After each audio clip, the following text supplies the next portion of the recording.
నమస్తే. ఈరోజు మన స్టూడియోలో ప్రముఖ ఆధ్యాత్మికవేత్త జ్యోతిష్య వాస్తు పండితులు లలితాదేవి ఉపాసకులు బ్రహ్మశ్రీ నానాజీ పట్నాయక్ గారు ఉన్నారు. గురువు గారితో మాట్లాడదాం. నమస్కారం గురుగారు. శ్రీమాత్రే నమః.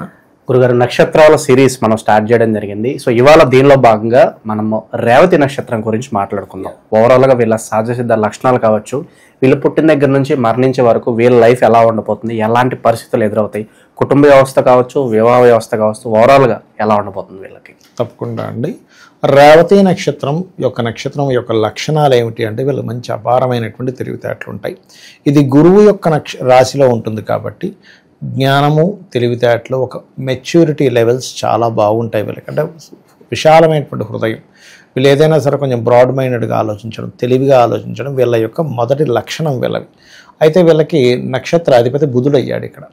సో బుధుడు కాబట్టి వీళ్ళ నక్షత్రాధిపతి బుధుడు కనుక ఎంత బాగుంటే వీళ్ళు అంత చక్కటి జ్ఞానవంతులై ఉంటారు. అందులో ఎటువంటి సందేహము లేదు.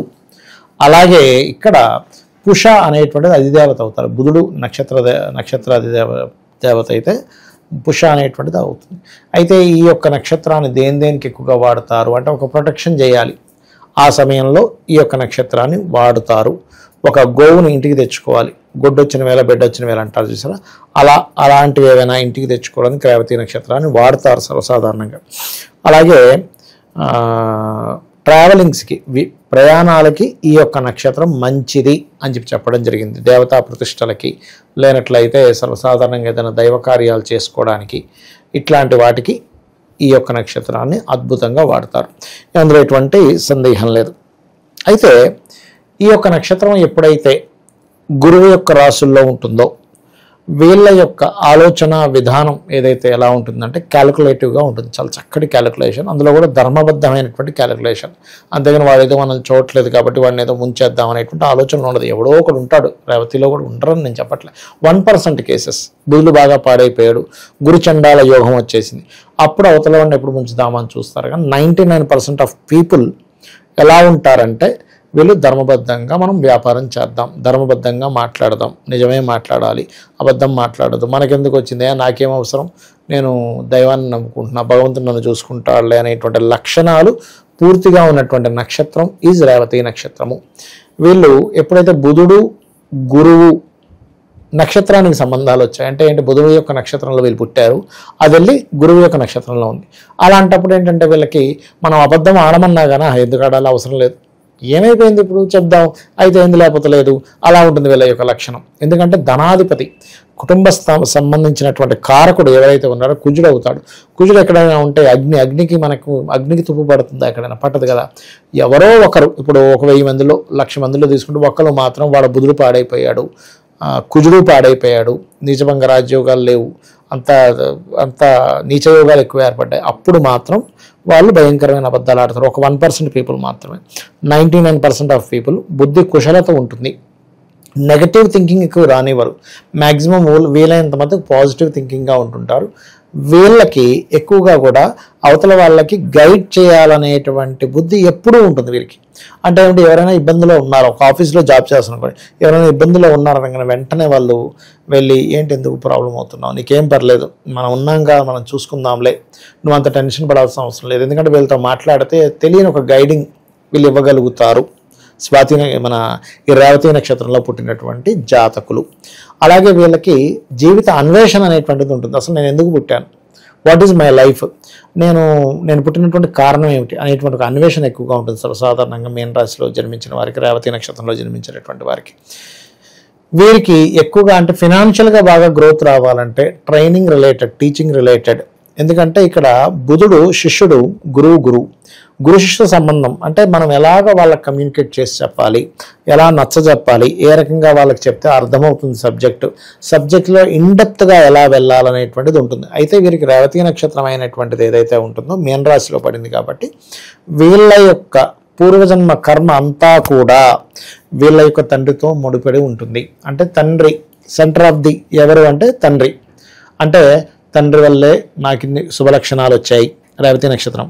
తండ్రి వల్లే నేను ఆయన ఇబ్బంది పడ్డందుకే నేను ఒక ఫ్యూచర్లో మంచి స్టేజ్కి వచ్చాను, లేకపోతే ఆయన ఇబ్బంది పెట్టి ఆయన ఒక రుణాలు ఇవన్నీ నేను తీర్చుకోవాల్సి వచ్చింది అనేటువంటిది తండ్రి సెంటర్ పాయింట్ అవుతుంది వీళ్ళ లైఫ్లో. ఎందుకంటే వీళ్ళకి తండ్రి మెయిన్గా కారకుడు అవుతాడు వీళ్ళకి, రైట్.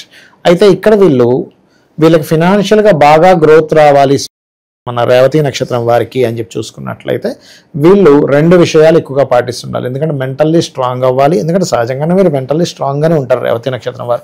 ఎక్కడో చంద్రుడు పాడైతే తప్ప 99% ఆఫ్ పీపుల్ ఒక క్లారిటీతో ఉంటారు. ఏదో పిచ్చిగా ఆలోచించుకోవడం, పిచ్చిగా అయిపోవడం అనేవి చాలా రేరెస్ట్ కేసెస్లో ఉంటుంది. ఒక క్లారిటీగా ఉండడం, అవతల వాళ్ళని ఎలాగ మాట్లాడితే అవతల వాళ్ళకి గైడ్ చేయొచ్చు అని అనుకోవడం, మనం నిజమే చెప్పి అవతల వాళ్ళకి మనం నొప్పించకుండా జాగ్రత్తగా మనం ఏదో ఓపెన్గా ఉందాం అనేటువంటి మైండ్ సెట్తో ఉండడం రేవతి నక్షత్రం వాళ్ళ యొక్క జన్మతా వచ్చినటువంటి లక్షణాలు ఇవన్నీ కూడా. అయితే ఇక్కడ వీళ్ళు విష్ణు సహస్రనామాలు లేకపోతే దక్షిణామూర్తి యొక్క స్తోత్ర పఠనం పెట్టుకొని కనుక వీళ్ళు అలాగా ధ్యానంలో ఉన్నట్లయితే ఇంకాస్త వీళ్ళకి మనకి మన నేచర్తో కనెక్టివిటీ బాగా పెరుగుతూ ఉంటుంది.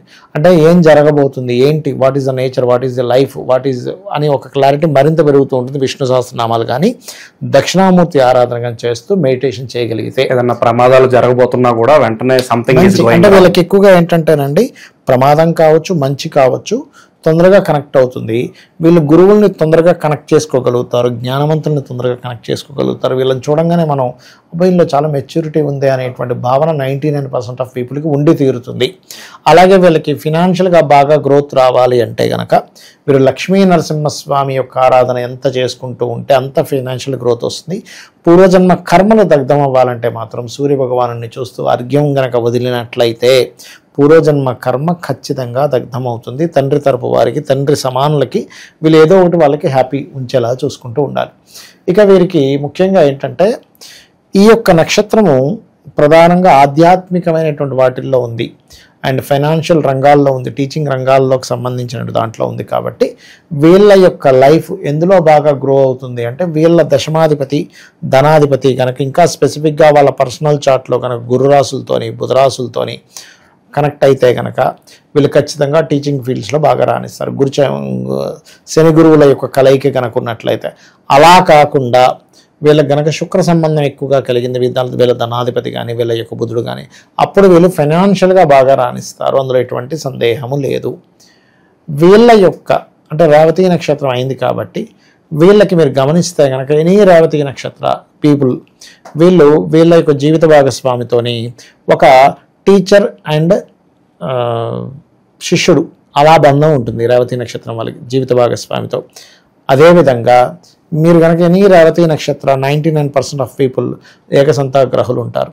అలాగే వీళ్ళకి ఏదైనా ఒక శ్లోకం చెప్పిన వెంటనే తర్వాత ఇది వీళ్ళు చెప్పేస్తారు. ఎలా తెలిసింది అంటే ఏమో నాకు అర్థం కావట్లేదు, నాకు గుర్తొస్తుంది అంటూ ఉంటారు. Because of Jupiter and mercury related సంబంధించిన రాశి అంటే మూన్ ఎప్పుడైతే అక్కడ ఉన్నాడో అది ఇచ్చేటువంటి రిజల్ట్ ఏమిటంటే పూర్వజన్మ స్ఫురణ ఇస్తూ ఉంటుంది.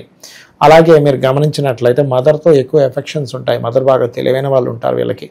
అండ్ అలాగే ఫాదర్ మాత్రం కొంచెం ముక్కుసూటిగా ఉండేటువంటి తత్వం కలిగి ఉంటారు. ఇంకొక విషయం ఏంటంటే వీళ్ళకి ముఖ్యంగా సంతానం, ఇద్దరు సంతానం స్వాతి నక్షత్రం వారికి రేవతి నక్షత్రం వారికి ఉండి తీరుతుంది. అందులో ఎటువంటి సందేహము లేదు. ఎక్కడో 1% ఆఫ్ కేసెస్ అది ఎందుకు జరుగుతుంది అలాగా ఒకలే ఉండడం లేకపోతే సంతానం లేకపోవడం ఎప్పుడు జరుగుతుంది అంటే వీళ్ళ యొక్క చంద్రుడు అంటే వీళ్ళ రేవతి నక్షత్రం అయినా లేకపోతే రేవతి నక్షత్రంలో లగ్నం పడినా లేకపోతే మీన లగ్నం అయినా మీనరాశి అయినా చంద్రుడు పాడైనప్పుడు అయ్యే కేసెస్ తప్ప మరొకటి లేదు. వీళ్ళకి పుట్టేటువంటి సంతానం కూడా బాగా యాక్టివ్గా ఉండడం, బాగా తెలివైన వాళ్ళు ఉండడం, వీలైనంత వరకు ట్విన్స్ పుట్టడం కూడా జరుగుతూ ఉంటుంది ఇటువంటి కేసెస్లో. అలాగే వీళ్ళు మీరు కనుక గమనించినట్లయితే వీళ్ళల్లో మంచి స్నేహ స్వభావం చాలా చక్కగా ఉంటుంది. ప్యూర్గా స్నేహం చూపిస్తారండి వీళ్ళు. అంటే ఏదో కల్మషం పెట్టుకొని అవతల వాడి నుంచి ఏదో ఎక్స్పెక్ట్ చేసుకుంటూ ఆ ఎక్స్పెక్టేషన్స్ ఫుల్ఫిల్ అవ్వకపోతే వదిలేయడం ఇలాంటి పిచ్చి పనులు వీళ్ళు చెయ్యరు. వీళ్ళు ఏదైనా ఉన్నా సరే ఒక ప్రేమ అంటే ఒక తల్లిలాగా, ఒక ఫ్రెండ్ని ఒక తల్లిలాగా వాడు ట్రీట్ చేయగలుగుతాడు. అంటే ఒక బిడ్డను చూసినట్టుగా, అంటే అంత ఓపెన్గా అబ్బా అవతల వాళ్ళు ఫీల్ అవ్వాలన్నమాట. అబ్బా వీడు నా ఫ్రెండ్ రా నిజంగా అనేటువంటి లక్షణాలు రేవతి నక్షత్రం వాళ్ళకు ఉంటాయి. అందులో ఎటువంటి సందేహం లేదు. అలాగే వీళ్ళ యొక్క జీవితంలో వీళ్ళ యొక్క జీవిత భాగస్వామి వీళ్ళని వివాహం చేసుకున్న తర్వాత వాళ్ళు ఏదైనా ఒక మళ్ళీ కోర్స్ చేయడం, వాళ్ళ ఉద్యోగంలోకి ఎంటర్ అవ్వడం అనేటువంటిది రేవతి నక్షత్రం వాళ్ళకి జరుగుతుంది. అందులో ఎటువంటి సందేహం లేదు. కాకపోతే వీళ్ళు ఎట్టి పరిస్థితుల్లో రేవతి నక్షత్రం వారు ఇన్వెస్ట్మెంట్స్ చేసేటప్పుడు శని కనుక బాగుంటే శనివారాలు లాభదాయకంగా ఉంటుంది.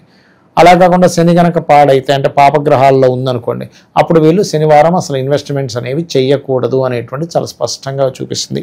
ఈ రేవతి నక్షత్రం వారు ఇందాక నేను చెప్పినట్టుగా విష్ణు సహస్రనామాలు అలా చేస్తూ ధనపరమైనటువంటి ఉపయోగం రావాలంటే లక్ష్మీ నరసింహస్వామి యొక్క ఆరాధన చేస్తూ, ముఖ్యంగా వీళ్ళ లైఫ్ లాంగ్ రాజరాజేశ్వరి అమ్మవారి యొక్క అష్టోత్తరం కనుక చదువుకున్నట్లయితే 100% వీళ్ళ పూర్వజన్మ కర్మ దగ్ధమవుతుంది. ఇంకొంతమంది కొన్ని ప్రక్రియలు ఉన్నాయి దీనికి మంత్రతంత్ర శాస్త్రాల్లో. సూర్యభగవాను చూస్తూ కూడా రాజరాజేశ్వరి అమ్మవారి స్తోత్ర పఠనం చేస్తారు. అప్పుడు ఏమవుతుందంటే పూర్వజన్మ కర్మ వీళ్ళకి పాజిటివ్గా టర్న్ అవ్వడం అనేటువంటిది జరుగుతూ ఉంటుంది. వీళ్ళకు ఉండేటువంటి సిబ్లింగ్స్ కూడా కొంత కళారంగ సంబంధమైనటువంటి వాళ్ళలో ఉండడము, అండ్ అదేవిధంగా వీళ్ళకి కొంచెం ఫైనాన్షియల్ రిలేటెడ్ సంబంధించినటువంటి విషయంలో చూసుకున్నట్లయితే కొంచెం తండ్రితో ఏదైనా చిన్న డిస్ప్యూట్స్ రావడం లాంటివి కూడా వీళ్ళకు ఉంటాయి. అయితే ఇక్కడ ఏంటంటే ఈ రేవతి నక్షత్రంలో జన్మించిన వారి యొక్క లక్షణాలు ముఖ్యంగా వీళ్ళు జ్ఞానవంతులు, ఏదైనా షేర్ చేద్దామా, అవతల వాళ్ళకి ఏదైనా నేర్పిద్దామా, వాళ్ళకి ఏదైనా మంచి చేద్దామా అనేటువంటిది వీళ్ళ యొక్క కర్మను కూడా బాగా తగ్గిస్తూ ఉంటుంది. కాబట్టి ఇవి చేస్తూ గోవులకి కనుక వీళ్ళు ఎంత బెల్లము తినిపిస్తూ ఉన్నట్లయితే అంత చక్కటి ఫలితాలు. ఇక్కడ ఏమవుతుందంటే మనం రేవతి నక్షత్రంలో పుట్టామంటే దానికంటే ముందు రాసేదైతే ఉంటుందో అది కనెక్టివిటీతో ఉంటుంది. వీళ్ళ పాస్ట్ లైఫ్లో అంతా కూడా ఎంజాయ్ చేసినటువంటి లైఫ్ ఉంటుంది వీళ్ళకి. అంటే పూర్వజన్మలో వీళ్ళంతా కూడా ఎంజాయ్ చేసేసారు, అద్భుతంగా ఎంజాయ్ చేశారు. ఇప్పుడు ఆ ఎంజాయ్ చేసినటువంటి దాన్ని ఇంకో సేవ రూపంలో దీన్ని క్లియర్ చేసేసుకోవాలనేటువంటిది కొన్ని సేవా వాటిల్లోకి వెళ్ళి పార్టిసిపేట్ చేయడము. అంటే ఫస్ట్ ఆఫ్ ఆల్ ఎలా ఉంటుందంటే వీళ్ళు ఏదైనా ఒక బిజినెస్ పెట్టుకున్నా ఏదైనా చేసుకున్నా ఫస్ట్ సర్వీస్ మోటో ఎక్కువగా ఉంటుంది వీళ్ళకి. అంటే బిజినెస్ చేసేటువంటి క్యాలిక్యులేషన్స్ ఉంటాయి వీళ్ళకి. ఎందుకంటే రేవతి నక్షత్రం అంటేనే బుధుడి యొక్క నక్షత్రం. బుధుడి యొక్క నక్షత్రం అన్నప్పుడు మంచి క్యాలిక్యులేటివ్ పార్ట్ ఉంటుంది, చాలా క్లారిటీ ఉంటారు. ఏదో పిచ్చిగా చేసేయడం, వితౌట్ క్యాలిక్యులేషన్తో ఏదో చేసేయడం, ఏదో మోసపోవడం అలా కాదు. కంప్లీట్ క్యాలిక్యులేటివ్ అండ్ జ్ఞానము ఎంతో పర్ఫెక్ట్నెస్ వచ్చేదాకా ఎందులోని వేలు పెట్టరు వీళ్ళు. అరకరగా నేర్చేసుకుని ఏదో వేలు పెట్టేసి చేతులు కాల్చుకోవడం వీళ్ళకి కాదు. కాకపోతే ఎవరైనా మోసం చేస్తే మనం ఏం చేయలేం. అదైతే అది ఎప్పుడు మోసం చేస్తారంటే పంచమాధిపతి పాడైనట్లయితే. ఎందుకంటే వీళ్ళలో కొంచెం తెలియకుండానే ఒక చిన్నపిల్లల తత్వం కూడా ఒక మూలన ఉంటుంది. కాబట్టి ఆ చిన్నపిల్లల తత్వంతో కోసం అవతల వాళ్ళకి ఏదో సేవ చేసేయాలి అని వెళ్ళి ఇరుక్కొని మాత్రం పోగొట్టుకోవడం కూడా జరుగుతూ ఉంటుంది.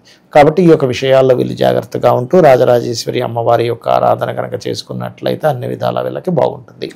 చివరిగా గురుగారు, శత్రు భయం కావచ్చు, నరఘోష, నరదృష్టి వీళ్ళ లైఫ్ అంతా కూడా దేనికి సంబంధించిన ఇంపాక్ట్ ఎంతవరకు ఉంటుందంట? ఒకటండి, శత్రువులు ఎక్కువగా వీళ్ళకి ఏర్పడితే ఆదివారాలు ఏర్పడతారు. శత్రు భయం ఎక్కువగా గవర్నమెంట్ రిలేటెడ్ రంగాల్లో ఉండేటువంటి వారితోని, గవర్నమెంట్ రిలేటెడ్ రాజకీయ నాయకులతోని ఎక్కువగా వీళ్ళకి వస్తూ ఉంటుంది. అదేవిధంగా వీళ్ళకి రవి మహర్దశ నడిచేటప్పుడు రవి కనుక పాడైతే ఎక్కువ శత్రుత్వాలు ఎక్కువగా ఏర్పడుతూ ఉంటాయి.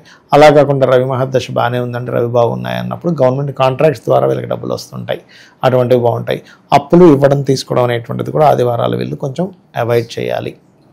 ఓవరాల్గా రేవతి నక్షత్రం గురించి వాళ్ళు పుట్టిన దగ్గర నుంచి మరణించే వరకు ఓవరాల్ లైఫ్ ఎలా ఉంటుంది, ఎలాంటి జాగ్రత్తలు తీసుకోవాలి, మీ మాటలు అద్భుతంగా వివరించారు. ధన్యవాదాలు. శ్రీమాత్రే నమః.